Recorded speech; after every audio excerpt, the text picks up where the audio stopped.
shots to be protected, so only about half that number will be actually vaccinated. Of course, we'll have an update on the Vice President's visit starting on Channel 2 Action News at 4. Live in DeKalb County, Tom Regan, Channel 2 Action News.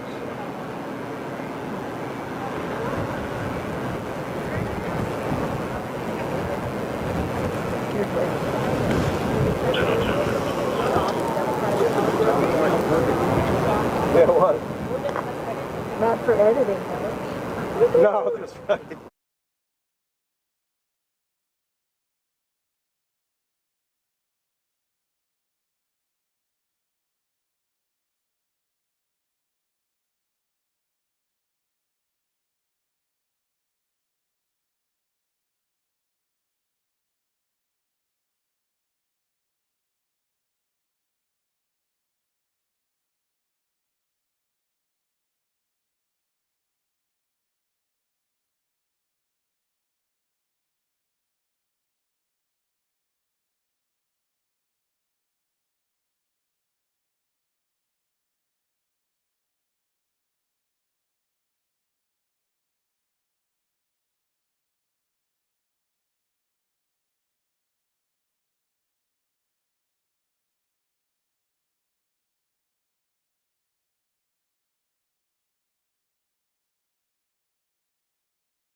phone down here. And I couldn't figure out what the hell it was, and I was just about ready to go to a foot locker.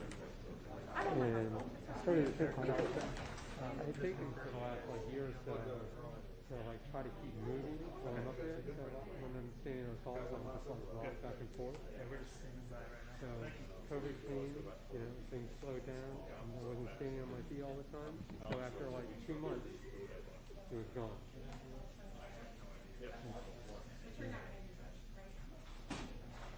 I learned no more rocking or rolling.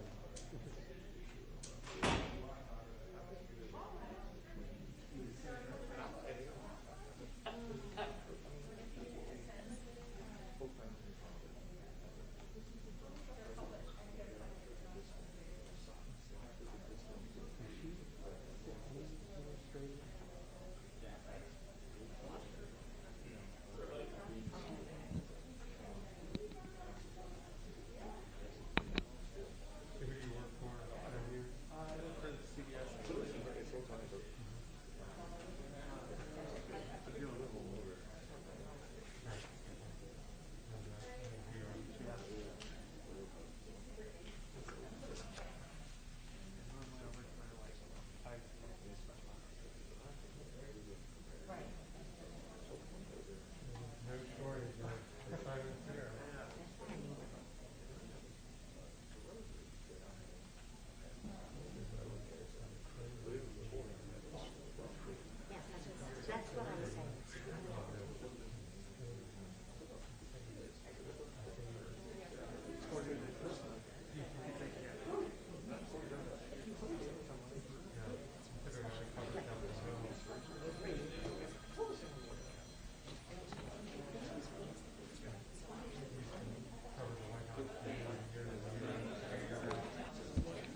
to see you. Good to see you. Good morning. I'm happy to see you.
That is pretty good. I've introduced them every time we do that, but setting up the camera.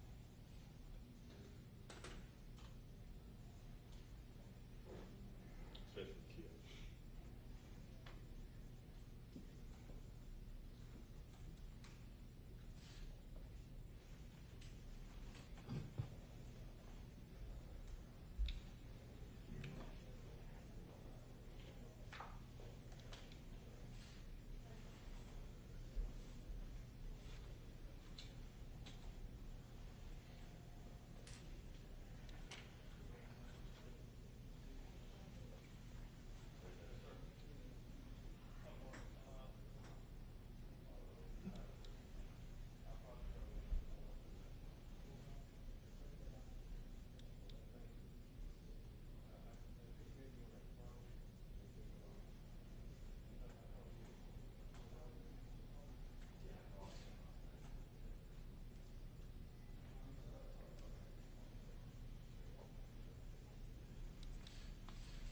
Hello, everyone.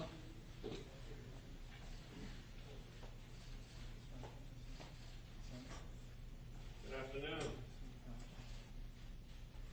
I would like to welcome you, Mr. Vice President, to the CDC's global headquarters. We're really incredibly proud to have you here. I wanted to start off by just expressing my own personal gratitude to the more than 7,800 men and women at the CDC who have been working tirelessly to support this response over the last 11 months now, as well as the other thousands of men and women at the CDC that have stayed focused on the other critical public health efforts that this agency leads every day.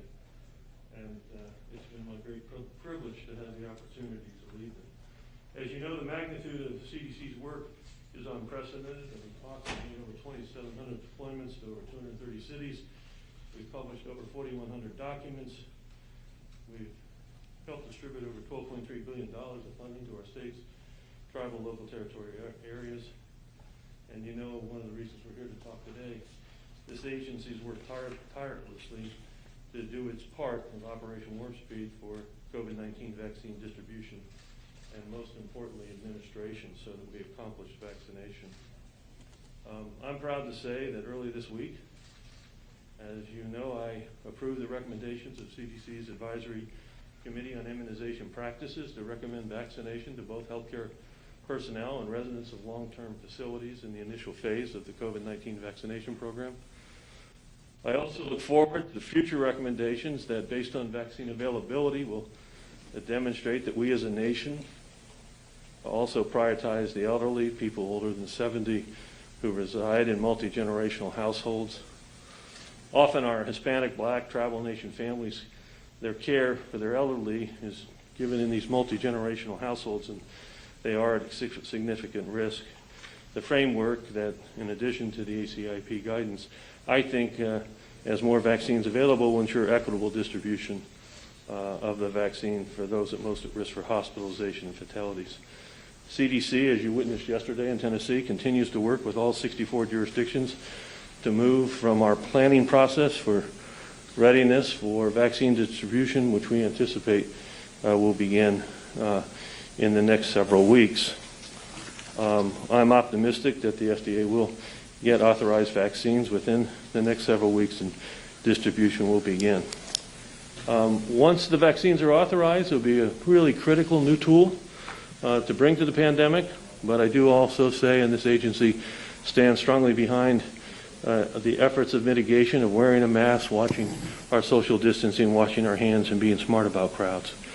Finally, Mr. President, I personally want to thank you for your leadership as the head of the White House Coronavirus Task Force. Your leadership really has brought, as you said before, not just an all-of-government response, but an all-of-a-nation response to this pandemic, and it's been remarkable.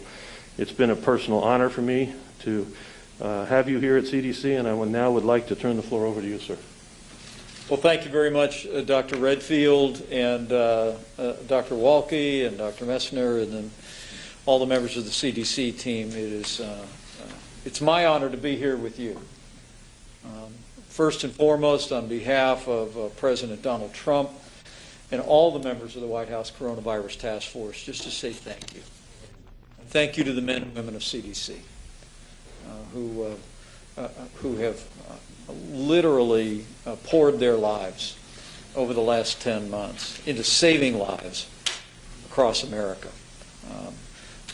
I served as governor of Indiana and had reason to work with CDC in an incident in the state of Indiana, but the work that we have done together over the last 10 months has left me deeply inspired, not just as your vice president, but as an American. With the men and women that serve on this campus, on CDC campuses across America, and literally the CDC personnel that are embedded all across this country, giving counsel to state policymakers and governors as we've found our way through this extraordinary coronavirus pandemic and its impact. So I want to say thank you to each and every one of you. I'm also very honored to be here with three leaders who have been stalwart partners in our national response.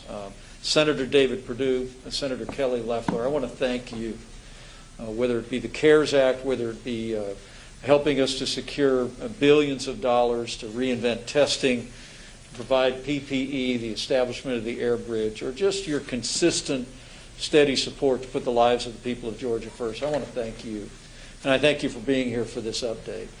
I'm also very grateful to Congressman Doug Collins and all the members of the House of Representatives who've, again, stood with us, put the health of the American people first. And it's an honor to have you join us for this update from the people here at CDC.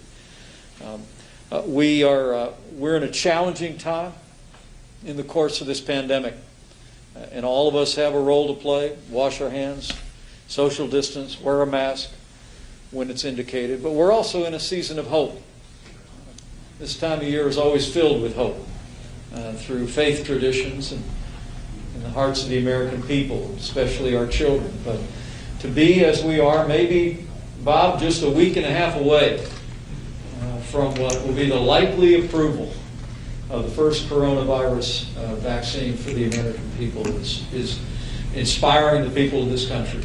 And we would not be here but for the tireless efforts of everyone involved in our national response, and especially for all the men and women of the CDC. So I look forward to an update. Thank you for those strong recommendations from the ACIP that you and the CDC have endorsed. We're going to put a priority on our seniors and staff in our long-term health care facilities. And we're also going to be a priority on healthcare workers so that we continue not only to put their health first, but also make sure that we have the staff in our hospitals and our clinics to render care to Americans that continue to be impacted by this pandemic. But through Operation Warp Speed, we'll be working with governors around the country to implement those priorities and to distribute those vaccines quickly. But I also want to say how grateful we are for CDC's ongoing counsel of the American people on mitigation efforts on what every American can do. And even the recent adjustment in the amount of quarantine time, taking it from the expectation of 10 to 14 days to 7 days, I know was a great encouragement to Americans. But all along the way, CDC's been playing its invaluable role in advising not only our administration, but administrations in every state, every territory in the nation. And so on behalf of our president, our administration, on behalf, I know, of all those stakeholders and the American people, just Dr. Redfield, Dr. Walke, Dr. Messner, the whole team here at CDC looking on, just thank you for your deeply compassionate and dedicated service to the American people. Because of all of you, help is on the way. We can see the light at the end of the tunnel. And I'm more confident than ever that the day will come, and come soon, when we put this coronavirus in the past and return our nation to the freedom and the health and the lifestyle that we've all enjoyed across this country. So, Dr. Redfield, thank you very much for your kind words, and I'll turn the program back over to you. Thank you very much, Mr. Vice President. I think now Senator Perdue, you're going to make some comments. Well, thank you, Dr. Redfield, and I appreciate you and your leadership here at the CDC hosting this roundtable and update on where we are. Your leadership across your 5 big platforms around the country and all around the world has meant so much to the administration and all of us out here in the real world relative to this pandemic. So thank you for everything the CDC has done. We are so proud to have you headquartered here in Atlanta and in Georgia. But I want to call out the Vice President and the President as well for their contribution here. Mr. Vice President, I want to thank you for your leadership in this entire effort. I remember in days one when the conversations in the White House were talking about how do you limit travelers coming back to the U.S., how do you get U.S. citizens back into the U.S. We've progressed and learned a lot about this virus since then, but I really want to call out Operation Warp Speed. This is remarkable what you guys did, breaking through the red tape, the regulations that were necessary, going to a sequential development, a parallel development rather than sequential, and just knock years off the development of this potential vaccine. We're so excited about the potential for an approval here in the next few weeks, but it's on the back of development of treatment regimens of Regeneron and Remdesivir and so forth that you guys have really broken through the log jams and the bureaucracy to make this happen. So thank you as well, Mr. Vice President. Thank you, Senator. I'll turn it back. Thank you. Thank you. Senator Loeffler? Thank you, Dr. Redfield, and thank you for hosting us here for this important day. Mr. Vice President, thank you so much for your leadership of the Coronavirus Task Force. You and the President have shown America what's possible here. You've given us hope. We saw in the jobs report today that America can and will get back on its feet. As y'all promised, you would help bring us back. You've done that through the work of these great agencies, but also through the private sector, and that partnership's been so important. The President recognized that. He's a business person. He understood how to engage the private sector, but also HHS, Department of Defense, BARDA, and I was so pleased to be able to support that work through the CARES Act. $3 trillion of relief going to hardworking Americans, our hospitals, our schools, and my heart goes out to all Americans who are impacted by this, those lives lost, those that are ill, those small businesses that were shut down. And I know that you and the President will keep fighting for Americans to come back from this stronger than ever. So thank you, Director Redfield. Thank you. Thank you all. And thank you, Mr. Vice President, and both of the senators. I now would like to really introduce Jay Butler, who's our Deputy Director of Infectious Disease. Jay also served as one of our incident managers of the COVID response prior to Henry.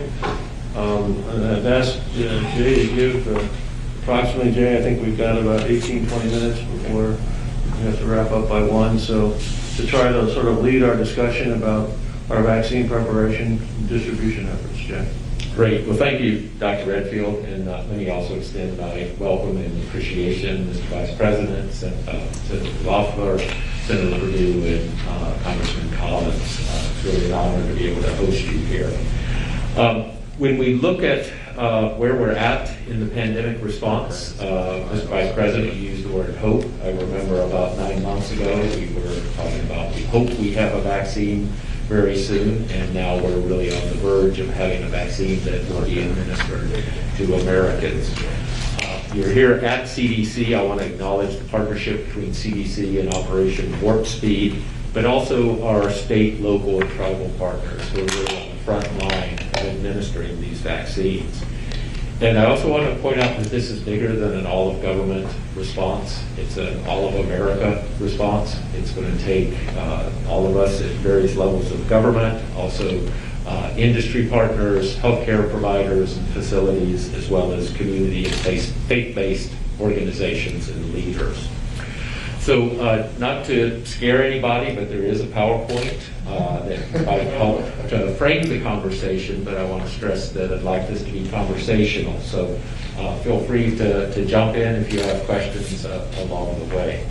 So the second slide describes the overarching objectives of the vaccination program, including to ensure that we have a safe and effective vaccine that will prevent the disease and death caused by COVID-19, and also minimize the disruption to society, help restore the economy, and be able to protect our healthcare capacity, which is really groaning under the stress of the pandemic at this time.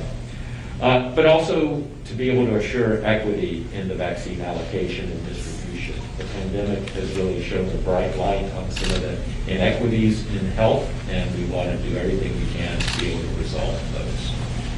The third slide shows some of the components of the vaccine implementation. That includes, just as you were discussing. And Dr. Butler, you made that point, and when I was in Tennessee yesterday, at the Hospital Association, I think there are many heroes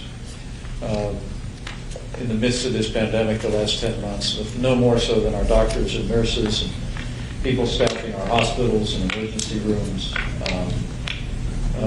And it would be altogether fitting for the vaccine to go to them. But your point, well made again, is that as we focus on the vulnerable people in nursing homes and long-term care facilities and people that work there, the recommendation, CDC's recommendation to states about making sure that as we see cases rising, hospitalizations rising, that we make sure that the staff are protected or vaccinated and continue to give that level of care. Thank you. Yes, you definitely want to protect those that protect us, and also recognizing our healthcare workforce is predominantly female, and some of the communities that are heavily impacted by the pandemic are actually overrepresented among healthcare providers. So I think that is going to, the prioritization of healthcare providers will be important for protecting not just the healthcare infrastructure, but also addressing some of these issues that you just raised. Yeah, very good. So the components of vaccine implementation include this process of identifying who is going to be vaccinated first, because we will have more people than will have vaccine initially, allocating it out to the states and some of the local jurisdictions to be able to make sure that it's getting to where it can be administered, distributing it, the logistics of getting it from the factory to where it can be administered, and actually also making sure that it gets into arms and being able to track the safety. And because it's going to be 2-dose regimens, at least for the initial vaccines, making sure those second doses are administered. And throughout all of that, making sure that we're communicating what we know about the vaccine as transparently as possible, and reassuring people that we're telling them what we know when we know it. The fourth slide goes into a little more detail about the Advisory Committee on Immunization Practices allocation methodology. And it's a deliberative process using an external group of experts that advise the CDC director. As a physician, I have to say the ACIP is something I learned about very early in my training, and it's where I go to learn more about how vaccines should be utilized. So the question of which group should be recommended to receive the vaccine first, there were 4 ethical principles that were applied: to maximize benefits and minimize harm, to be able to promote justice and fairness in vaccine distribution, to mitigate those health inequities, and also to promote transparency. incorporating what we know about the science of the vaccine, what do we know about the logistics of implementing a vaccine, particularly these ultra-cold chain vaccines, and the ethics of making sure that it's a fair process. The ACIP has met twice over the past 2 weeks in public meetings, and the fourth slide, they're actually not numbered, but I think it's the fourth slide, that outlines some of the recommendations that came out of those deliberations. And some of the data they looked at included the fact that there's been nearly 250,000 COVID-19 cases among healthcare providers, and then unfortunately over 850 deaths. Also, looking at the data that we have on long-term care facilities and modeling those epidemiological data, we know that vaccinating staff can actually be a very powerful way to be able to save lives. And then also the exposure that occurs in healthcare facilities not only can put the healthcare providers at risk of disease, but also because of the issues around quarantine and isolation, take them out of the workforce at a time when we desperately need them. The next slide has a bar graph, which I think says a lot about the process that the ACIP went through, and recognizing that the risk of severe illness goes up with increasing age, but we're not going to have enough vaccine to vaccinate all of our elders. And what this shows is the proportion of COVID-associated hospitalizations that come from long-term care facilities. And among people aged 75 and older, more than half come from long-term care facilities. So that gives us an opportunity to really identify where we're going to get the biggest bang for our buck with those initial doses of vaccine. So the next slide actually describes those phase 1 allocation groups, including healthcare personnel, which we estimate there are about 21 million in the United States that fit the broad definition of healthcare provider, and roughly 3 million residents of long-term care facilities. There's issues that we are continuing to consider. As they say, the devil's in the details, and this includes things like sub-prioritization, which may be required if the supplies are even more limited than we think right now. Also, implementing the programs for healthcare personnel, we need to consider the fact that the vaccines do cause some reactions, and sometimes it's not uncommon for people to have a sore arm, a low-grade fever, headache, to feel tired. And we want to make sure that our healthcare workforce isn't potentially delayed from continuing to provide services because of the vaccine itself. So we're providing additional guidelines very soon on for healthcare organizations to know how to avoid any problems from the reactogenicity of the vaccine. We also know that reactogenicity appears to be lower in an older adult population, so that's, I think, potentially good news. There is a graph describing the distribution concept. I'll summarize it by saying the Pfizer vaccine, which requires ultra-cold chain, the one that everybody says is Antarctic temperatures, will be shipped directly from the manufacturer to selected sites that can maintain that cold chain. In some states, that may be only 1 or 2 locations. The other vaccines, such as the Moderna vaccine, will go from the factory to a distribution system that is already existing, one that we use routinely for the Vaccine for Children program. It's a system that already distributes more than 80 million doses of vaccine each year. This will get the vaccine out to different places where it will be administered.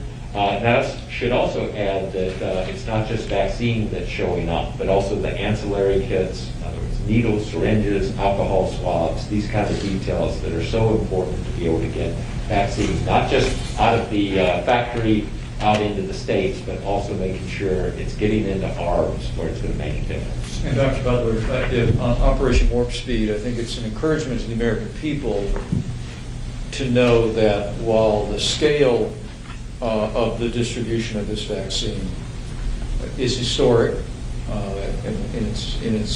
particularly in the time frame that we're going to be driving.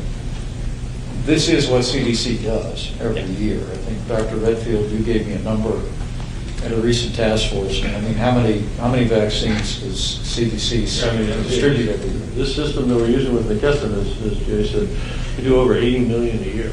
So I think every American would be comforted to know that CDC already has been in the business of working with the private sector to distribute 80 million vaccines every year. And so while our objective is to make the vaccine available for every American that would want it, and we believe we'll be in a position by the spring or early summer to have sufficient vaccination for that, the confidence that I've heard from people is we're building on a foundation that CDC is quite well versed in, and that our private sector partners are very experienced in. Is that a fair comment? That's a fair statement. And I also just want to call out the foresight of Dr. Messinet and her staff in the pre-pandemic planning to build into the contracts with McKesson Corporation that does the distributing to be able to have the surge capacity in the event of a pandemic so that we can go much higher than 80 million doses if that's what we need to distribute. Yeah, I think, Mr. Vice, Nancy should correct it, but I think when you briefed me, you had surge capacity up to maybe 900 million doses? Is that the original contract? Well, and Dr. Messinet, it's great to see you again. It's been a little while, but continue to follow your work and contributions here. How many states, I was in Tennessee yesterday, they actually had been rehearsing pandemic planning, they told me, over the previous 3 years. But with regard to our private sector partners and their planning in states, how much planning had gone into this long before anybody ever heard of COVID-19? Can you address that, Nancy? Yeah, I think that every state has been working on pandemic planning for many years, but that really kicked into high gear after the H1N1 pandemic, which actually Dr. Butler led the immunization efforts for.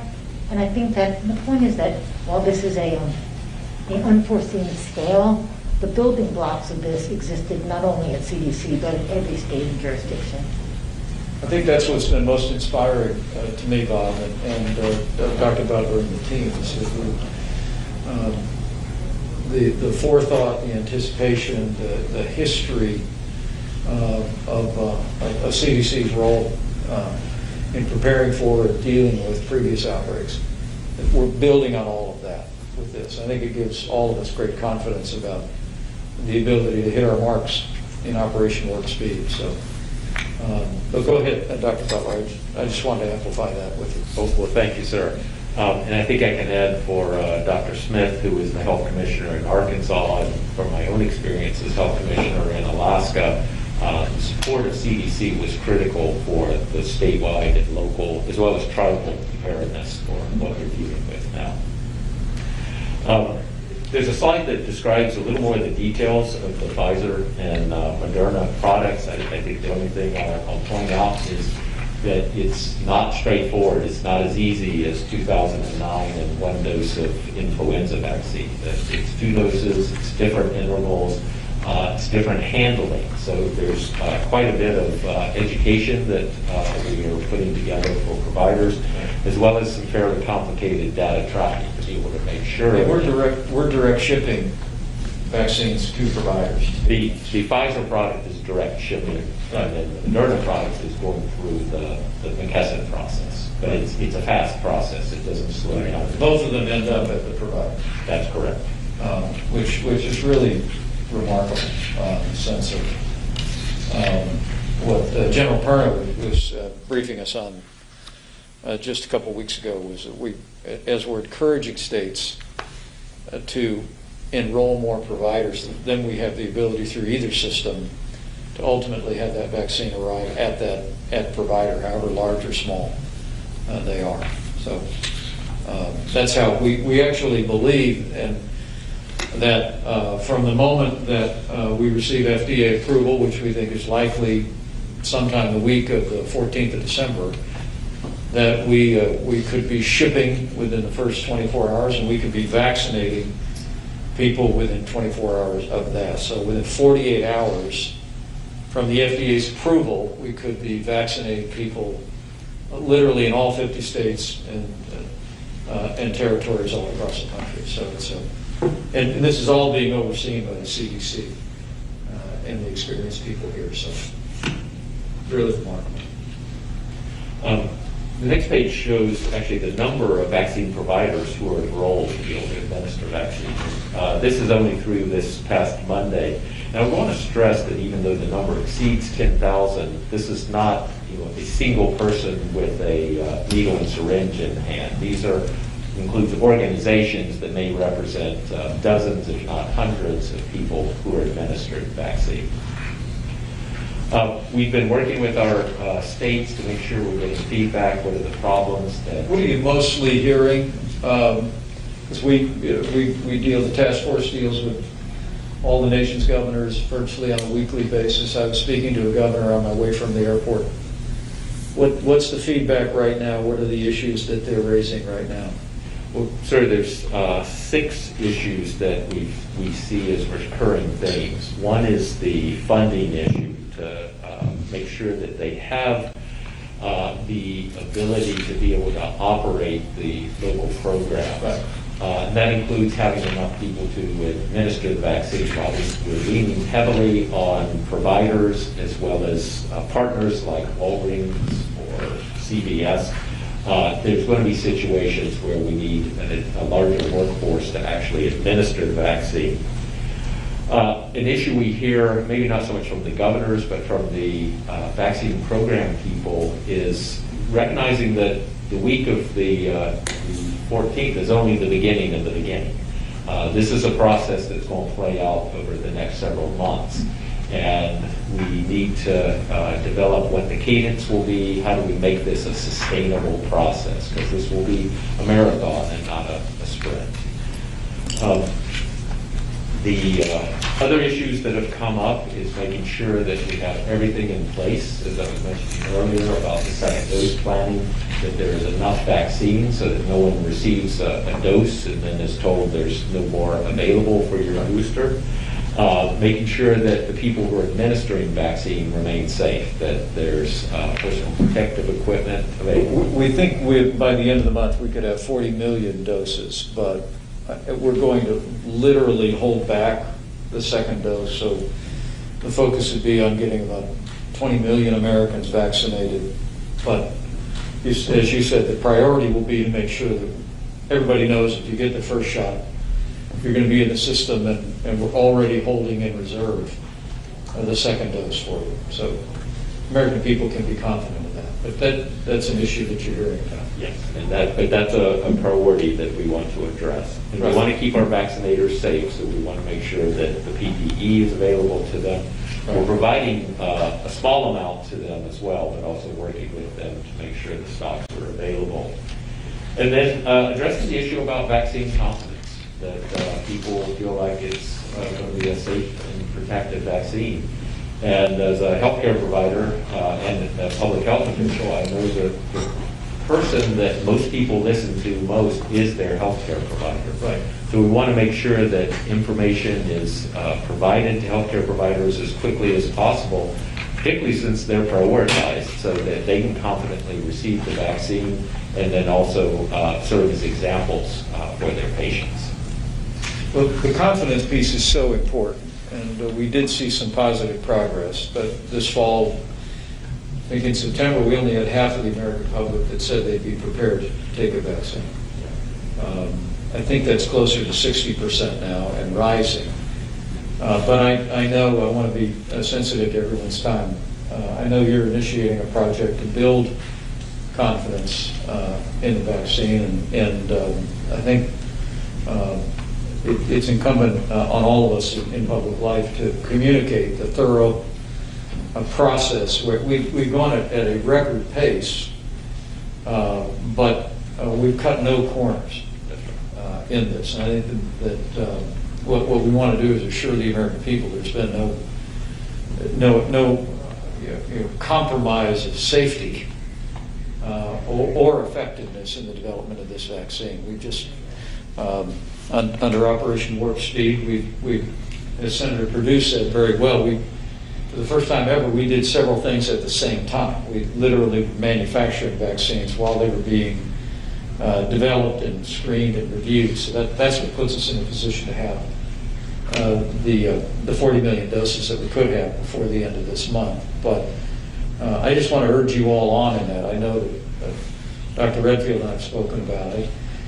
You said there's no more trusted voices than your local healthcare provider. I think CDC's voice in continuing to reassure the American public about the safety of this vaccine would be extremely important. So I want to encourage you in that. Nancy could probably make a quick comment that, clearly has been working prior to COVID to build our confidence in vaccination with influenza, which obviously then laid the groundwork for this. And in addition, people may not be aware, but the CDC, in partnership with the FDA, really has an extensive vaccine adverse reporting system that we operate on all vaccines. And I think that's also part of the importance of building confidence, that we have this transparent adverse reporting system. Nancy, I don't know if you want to make a comment or two about it.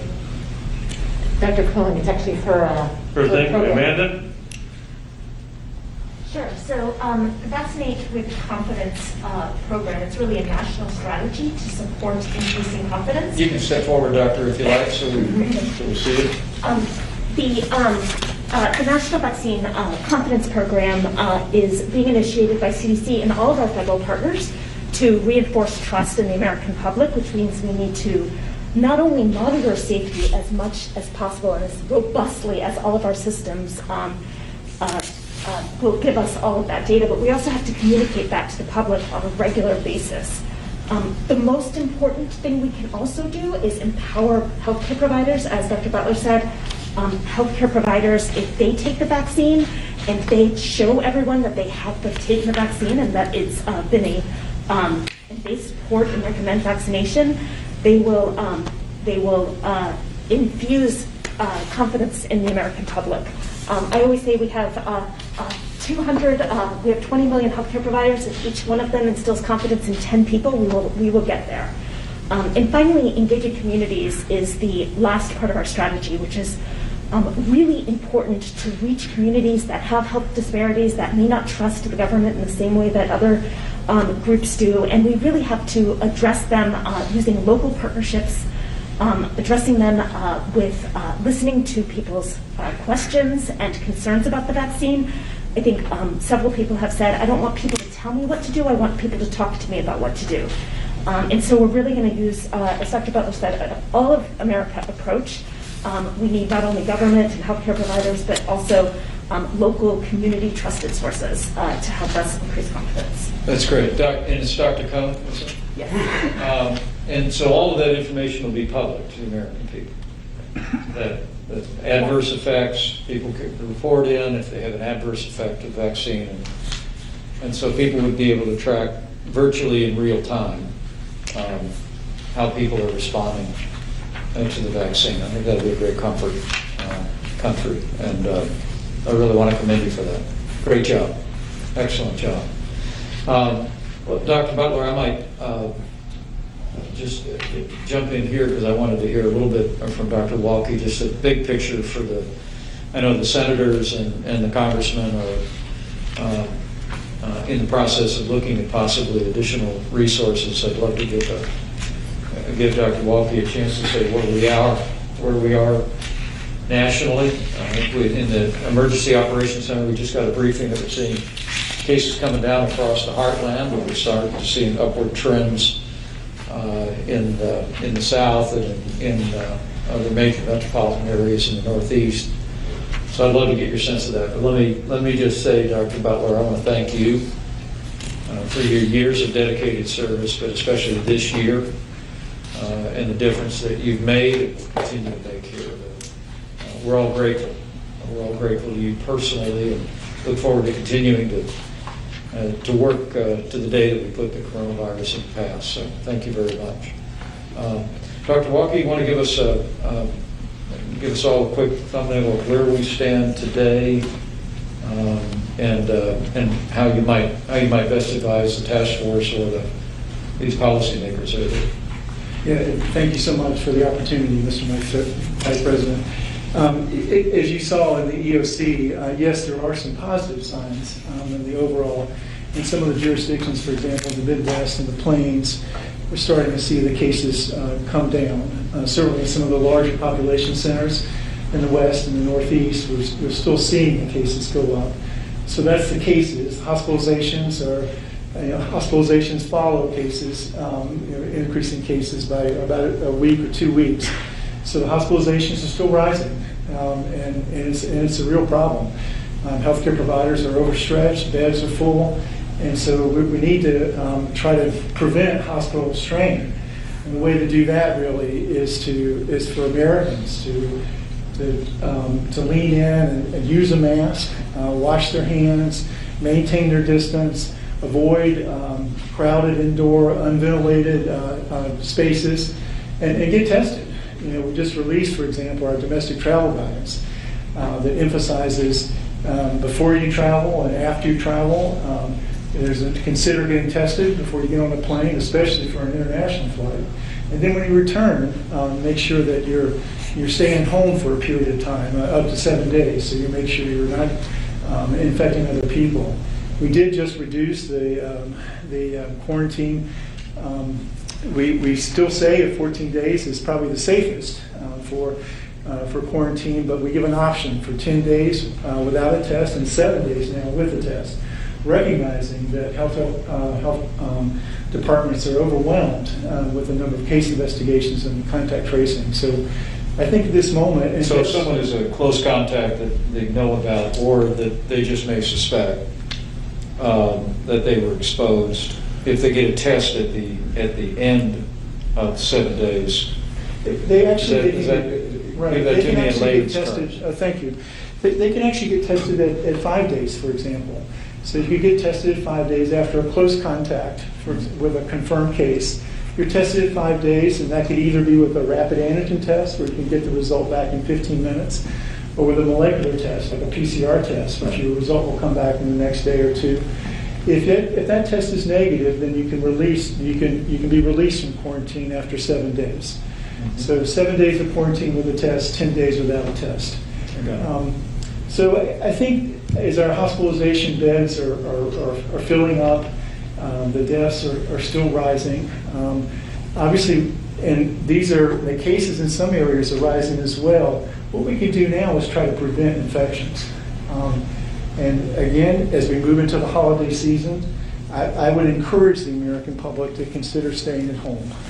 It's a very tough advice, but we're concerned about the rising cases and the impact on our hospital systems. So whatever we can do at the personal level, at the community level, to prevent infections, we should do that. We just released an MMWR today. It goes over 10 different strategies at this moment in the pandemic, where there's a rise in transmission, all the things that communities and individuals can do to try to prevent from increasing this transmission. That's available at the CDC's website. It's being released today, Very good. Just this afternoon. So please take a look at it. But I appreciate the opportunity to speak. Can I just ask one question? Maybe Dr. Redfield might take this, or Dr. Walters. As we move, let's assume, and we remain very optimistic. Dr. Redfield's optimistic. Our team is that we may have approval in a week and a half of a vaccine. If we are successful in vaccinating 20 million Americans, particularly some of the most vulnerable in long-term care facilities, our healthcare workers.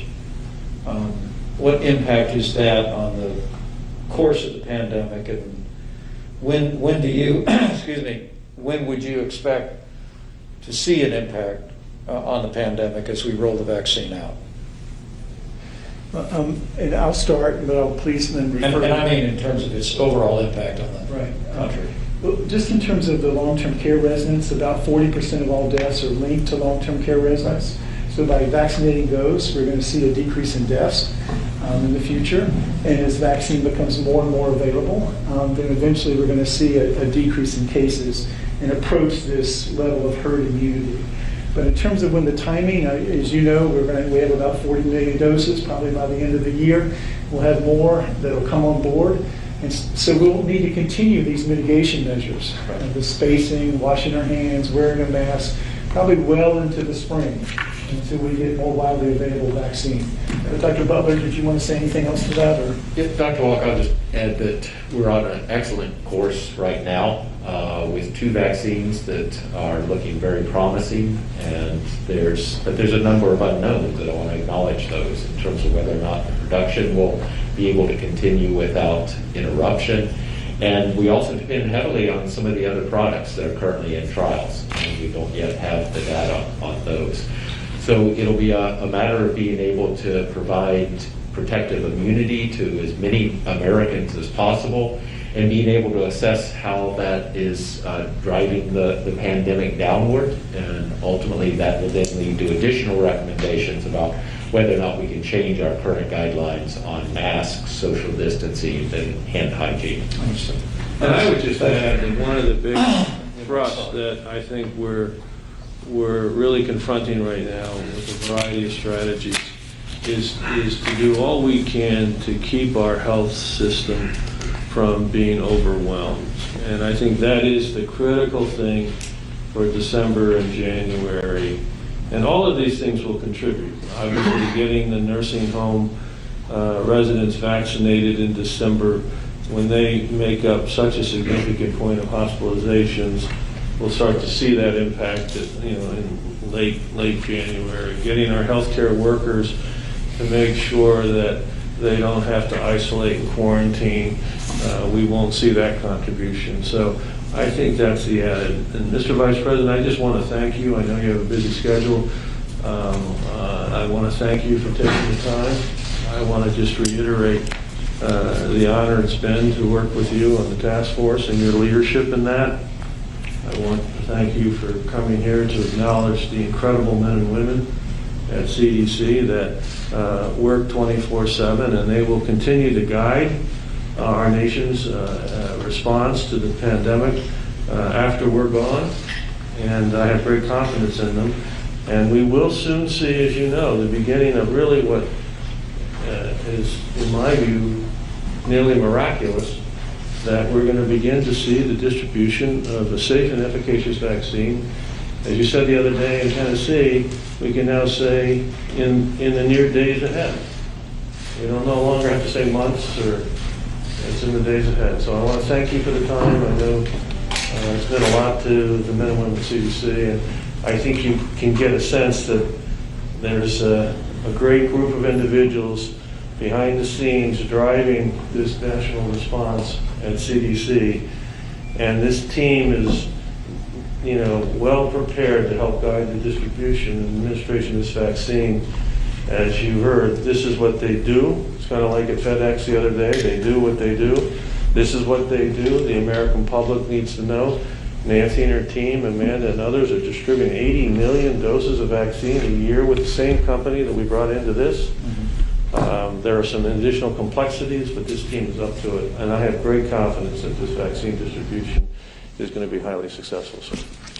Well, thank you, Dr. Redfield, and to the whole team here at CDC, including those that are looking on. Just thank you for your dedication. Thank you for your compassion. Thank you for your professionalism.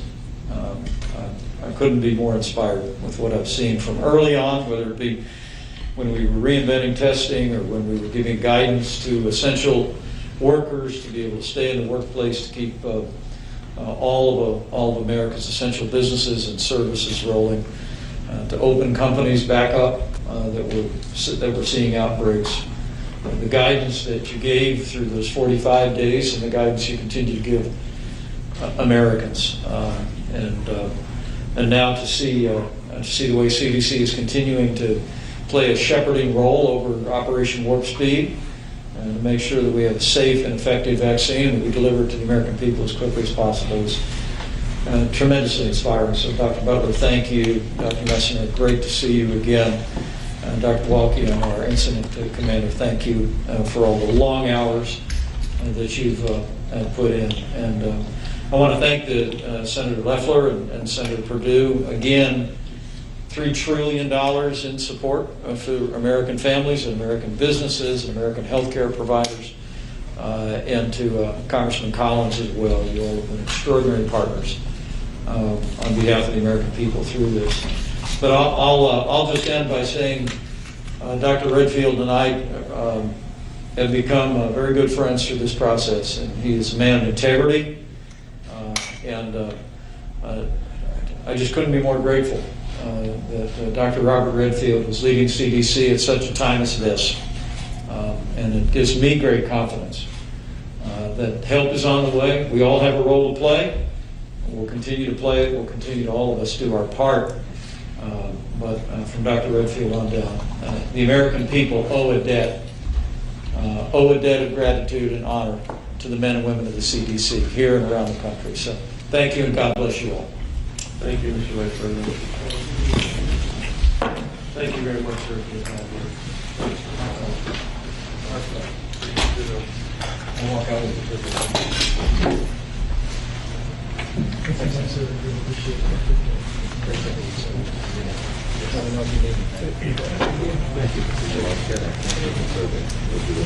We'll do the other thing. Thank you very much.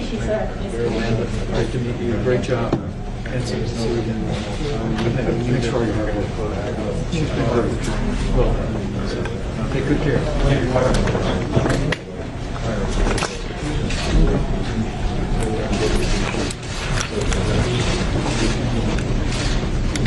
Thank you so much. Thank you. Thank you, Dr.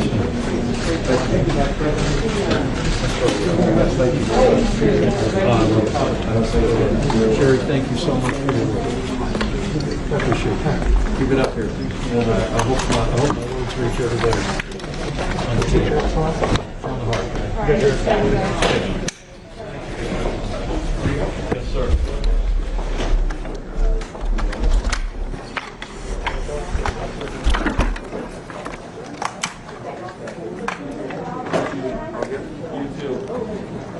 I can do it back to the hotel.